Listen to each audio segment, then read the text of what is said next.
Ils n'écrivent pas de chansons sur le genre de mal qui se cache derrière l'argent et le pouvoir. Pas ici.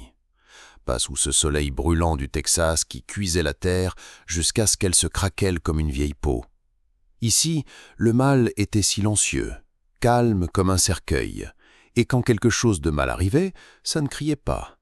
Ça arrivait simplement, sans y être invité.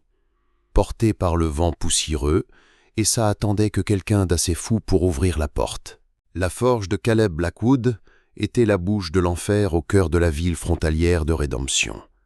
Le feu rugissait avec une faim constante, dévorant le charbon et crachant une chaleur qui ondulait dans l'air, déformant le monde au-delà des larges portes ouvertes.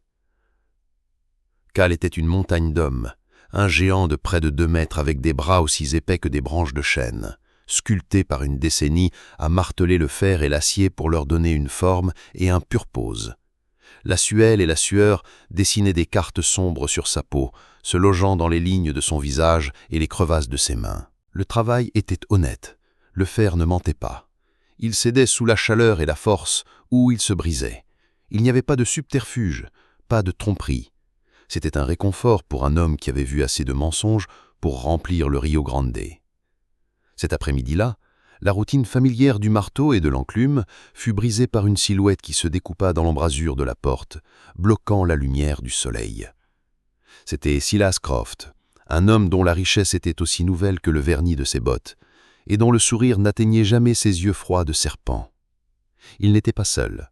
Derrière lui, 2 hommes rudes tenaient un sac en toile de jute grossier qui se tortillait faiblement. Ce n'était pas un sac de grains. « Blackwood », dit Croft, sa voix douce et huileuse, à peine audible par-dessus le sifflement du feu. « J'ai quelque chose pour toi. Un paiement pour la clôture en fer forgé de mon ranch. » Cal posa son marteau. Le bruit sourd résonnant sur le sol en terre battue. Il essuya la sueur de son front avec le dos de son avant-bras, ses yeux ne quittant jamais le sac. « Je prends des pièces, Croft. Pas de devinette. » Croft eut un petit rire. « Oh, ceci a bien plus de valeur que de simples pièces. C'est un investissement. Quelque chose que j'ai acquis lors de mes voyages. Une curiosité de l'Est. » Sur un signe de tête de Croft, ces hommes jetèrent le sac au sol.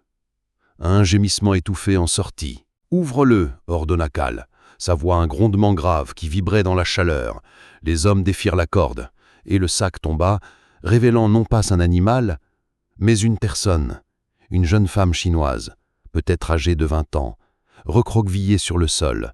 Son corps était frêle, presque squelettique, et les haillons qu'elle portait ne faisaient rien pour cacher les bremisures et les coupures qui marbraient le sapot. Elle était affamée, brisée, mais dans ses yeux sombres, une flamme de défi brûlait encore. Cal sentit une vieille colère, une chose qu'il avait tenté d'éteindre dans le feu de sa forge, se réveiller dans ses entrailles. Il y a 10 ans, sa petite sœur, Lee May, avait été volée, enlevée de leur petite ferme par des hommes comme Croft. Elle avait le même feu dans les yeux. « Qu'est-ce que c'est que ça, Croft ?» demanda Cal avec une voix dangereusement basse. « C'est une travailleuse sous contrat, » dit Croft, avec un geste dédaigneux de la main. « Ses dettes m'ont été transférées, mais je n'ai pas l'utilité d'une telle créature. Toi, en contrepartie, un grand homme comme toi seul dans cette forge, tu as des besoins. Considère sa dette comme effacée et la tienne envers moi également.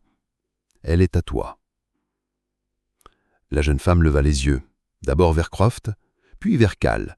Ses lèvres gerchées et saignantes bougèrent. La déclaration glaça le sang de Cal, même dans la chaleur étouffante. C'était à la fois une provocation et un abandon, un défi lancé depuis les profondeurs du désespoir. Croft sourit satisfait, comme un joueur qui vient de remporter une main compliquée. « Dehors !» gronda Cal en direction de Croft et de ses hommes.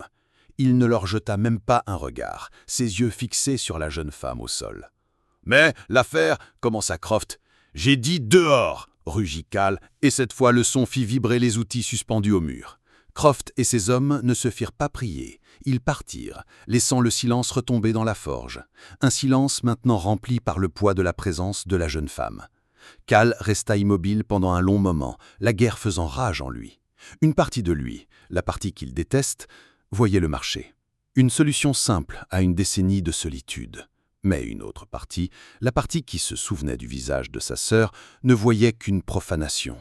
« J'ai peut-être vécu une vie difficile, se dit-il à voix basse, plus pour lui-même que pour elle, mais je n'ai jamais forcé personne. Ce n'est pas comme ça qu'on recommence. » Il se déplaça enfin, s'agenouillant lentement, ses genoux craquant comme du bois sec.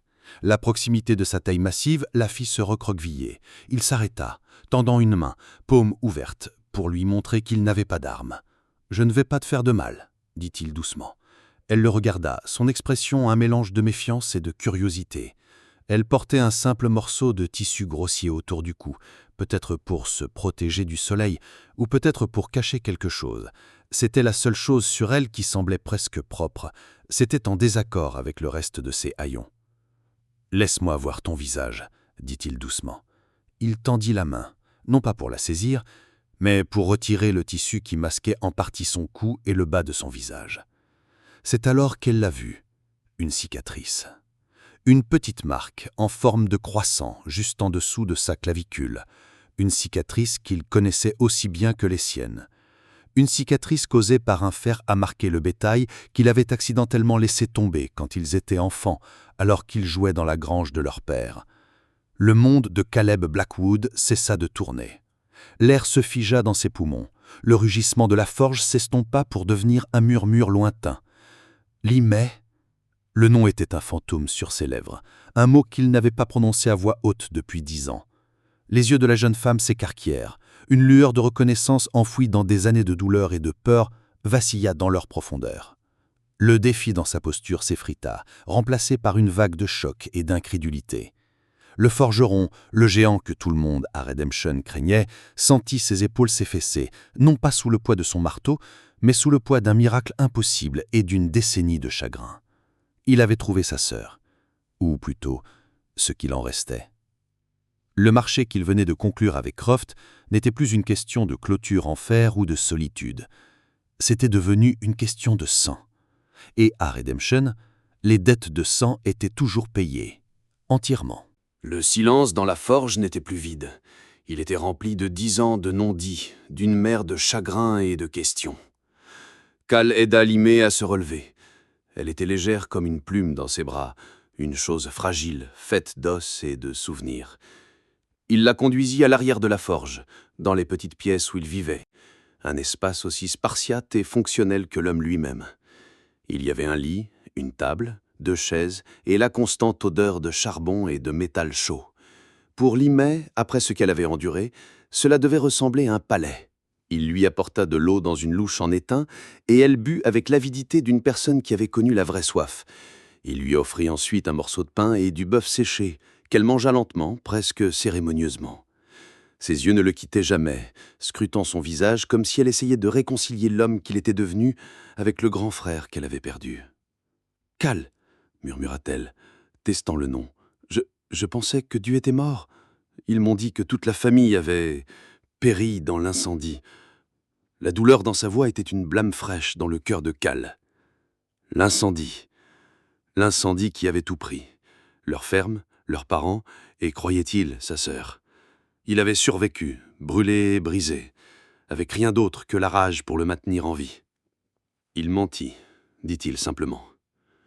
Ils ont tout pris, Limay. Et ils ont pris toi. » Au cours de l'heure suivante, les fragments de leur vie brisée commencèrent à se rassembler. Il lui raconta comment il avait erré vers l'ouest, comment il avait appris le métier de forgeron, comment la chaleur de la forge était la seule chose qui pouvait apaiser le froid de sa rage. Elle, à son tour, lui raconta une histoire d'horreur, vendue d'un maître à l'autre, transportée à travers le pays comme du bétail. Son esprit, c'était la seule chose qu'il n'avait pas réussi à briser. Elle avait atterri dans les mains de Croft après qu'un joueur endetté l'avait utilisée pour régler ses pertes. « J'ai appris qu'il ne faut jamais abandonner, même quand le monde vous dit que vous êtes déjà mort, » dit-elle. Ce n'était pas une plainte, mais une déclaration de survie, un témoignage de la force indomptable qui l'avait maintenu en vie. Cette nuit-là, alors que Limay dormait sur son lit, épuisé mais enfin en sécurité, Cal ne dormit pas. Il se tenait devant sa forge, le feu projetant des ombres dansantes dans les murs. Il ne voyait pas le métal, il voyait le visage souriant de Croft. La dette que Croft avait réglée, c'était sa propre sœur. La transaction n'était pas un paiement, c'était une insulte, un acte de cruauté désinvolte de la part d'un homme qui jouait avec la vie des gens comme avec des jetons de poker. La communauté de Redemption était petite. La plupart des gens laissaient Cal tranquille, intimidés par sa taille et son silence. Mais ils respectaient son travail. Ils savaient qu'il était un homme honnête. Mais ils savaient aussi que Croft apportait de l'argent, finançant le nouveau salon et promettant de la prospérité. Confronter Croft, ce serait confronter la direction que prenait la ville. Parfois, un homme doit se battre non seulement pour lui-même, mais pour l'âme de sa communauté, pensa-t-il, écho aux paroles de son père. Le lendemain matin, la nouvelle de l'arrivée de la femme chinoise s'était déjà répandue. Quelques citadins curieux passèrent devant la forge, jetant des regards furtifs à l'intérieur. Cal les ignora. Il donna à Li Mei des vêtements propres qu'il avait achetés à la boutique du mercier, des vêtements simples mais robustes.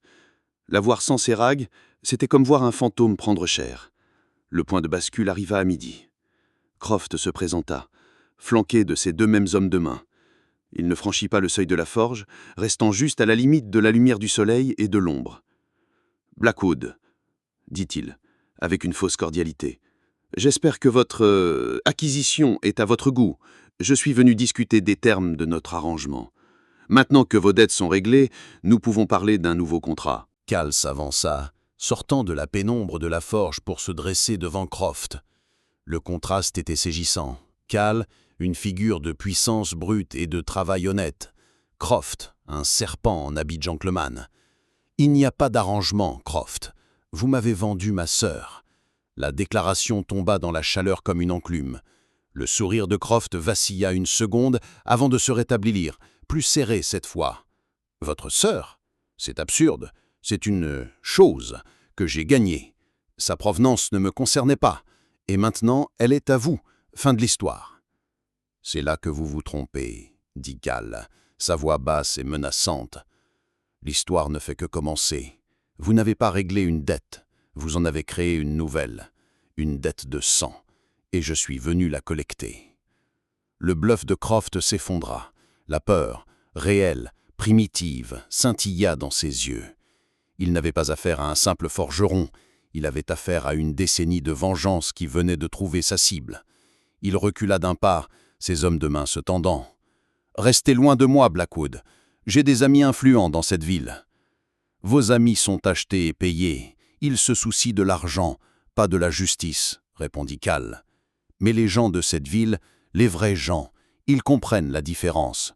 Ils ont vu ce que vous avez fait. Ils m'ont vu prendre soin de ce que vous avez jeté. La communauté sait ce qui est juste. » Li Mei apparut derrière Cal, se tenant dans l'embrasure de la porte. Elle n'était plus une victime recroquevillée. Elle se tenait droite, la tête haute. La peur dans ses yeux avait été remplacée par une détermination de fer qui reflétait celle de son frère. « Je m'appelle Li Mei Blackwood, et cet homme est mon frère. Tout ce que vous m'avez pris, il le reprendra. » Le spectacle des deux frères et sœurs réunis et défiants fit taire la rue. Les quelques badauds qui s'étaient rassemblés à distance regardaient, non plus avec curiosité, mais avec un sentiment de justice qui se réveillait. L'équilibre du pouvoir avait basculé. Ce n'était plus l'histoire d'un homme riche intimidant un forgeron solitaire. Elle était devenue l'histoire d'une famille se réclamant l'une l'autre, se dressant contre la corruption qui menaçait de consumer leur ville. Croft, voyant qu'il perdait la face, joua sa dernière carte. « Vous n'avez aucune preuve. Ce ne sont que des paroles d'une... » Il n'a eu le temps de finir sa phrase. D'un mouvement fulgurant, Cal saisit une barre de fer chauffée à blanc dans le foyer, sa pointe rougeoyant d'une chaleur mortelle. « Ça, c'est ma preuve, » dit Cal, la chaleur intense faisant reculer Croft et ses hommes. « C'est la preuve que je peux transformer n'importe quoi en une arme ou en un outil. Je peux construire ou je peux détruire. Vous avez forcé ma main, Croft. Maintenant, vous allez voir ce qu'un forgeron peut faire quand il se bat pour sa famille. » Le défi de Caleb n'était pas un simple accès de colère, c'était un acte de guerre déclaré sur la place publique.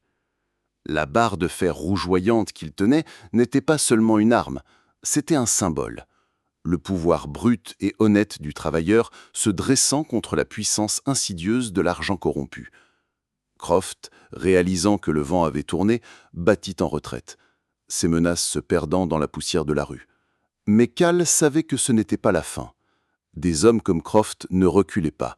Ils se regroupaient et revenaient avec plus de venin. La nouvelle de la confrontation se répandit dans Redemption comme une traînée de poudre. Ce soir-là, alors que le crépuscule peignait le ciel de teintes violettes et orangées, des visiteurs inattendus se présentèrent à la forge. Le shérif Miller, un homme dont la colonne vertébrale avait été ramollie par les contributions généreuses de Croft à la ville, se tenait à la porte, l'air mal à l'aise. « Cal, » commença le shérif en tournant son chapeau entre ses mains, « je ne veux pas de problème.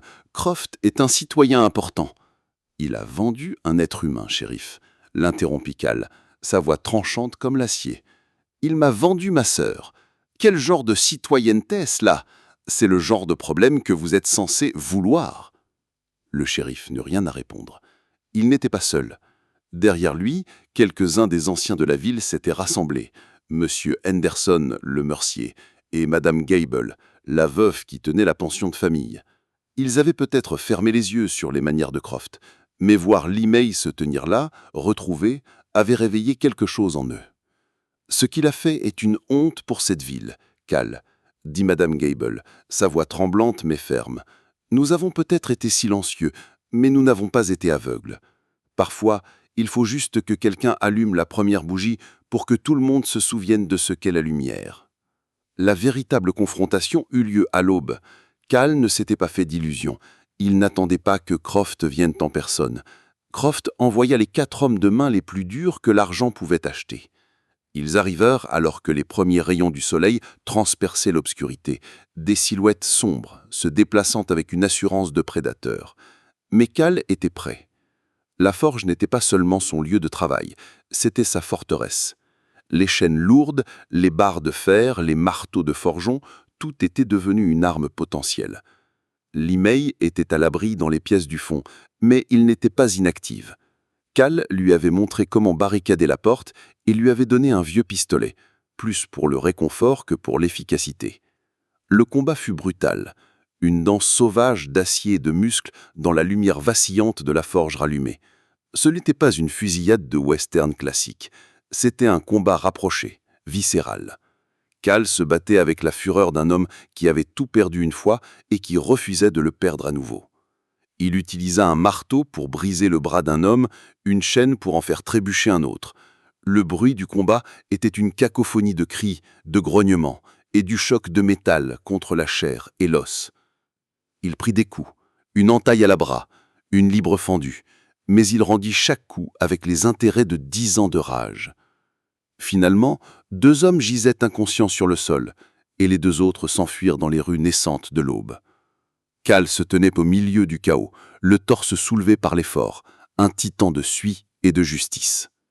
C'est à ce moment que le shérif Miller arriva, cette fois non pas seul, mais avec une demi-douzaine de citoyens armés, réveillés par le vacarme. En voyant le carnage et la détermination inébranlable sur le visage de Cal, le shérif prit enfin sa décision. Il avait choisi son camp. Ils trouvèrent Croft dans son bureau, essayant de rassembler son argent et ses objets de valeur, prêt à fuir la ville. Le voir là, dépouillé de son pouvoir et de ses hommes de main, le rendit petit, pathétique. Il n'y eut pas de combat final héroïque avec lui. Il se rendit sans un mot, le venin dans les yeux, remplacé par une peur abjecte. « Silas Croft, » dit le shérif, le poids de la loi enfin de retour dans sa voix. « Je vous arrête pour traite d'êtres humains et pour complot en vue de commettre des violences. » Alors que Croft était emmené, menotté, les gens sortirent dans les rues. Ils ne regardaient pas Croft. Ils regardaient le forgeron et sa sœur, qui se tenaient côte à côte devant la forge. C'était un nouveau jour pour Redemption. Dans les semaines qui suivirent, Redemption commença à changer. L'emprise de l'argent de Croft disparut. L'âme de la ville commença à se guérir. Les gens parlaient les uns avec les autres différemment, avec une sorte de respect renouvelé, se rappelant qu'une communauté est bâtie sur des gens, pas sur des profits. Cal continua son travail de forgeron, mais il n'était plus tout à fait le même. La rage froide en lui avait été remplacée par une chaleur nouvelle, la chaleur de la famille retrouvée. Il aida Lee à monter un petit commerce, vendant des soieries et des épices qu'elle réussissait à se procurer par l'intermédiaire de marchands chinois à San Francisco. Elle n'était plus une victime, mais une femme d'affaires respectée. Sa résilience, une source d'inspiration pour beaucoup.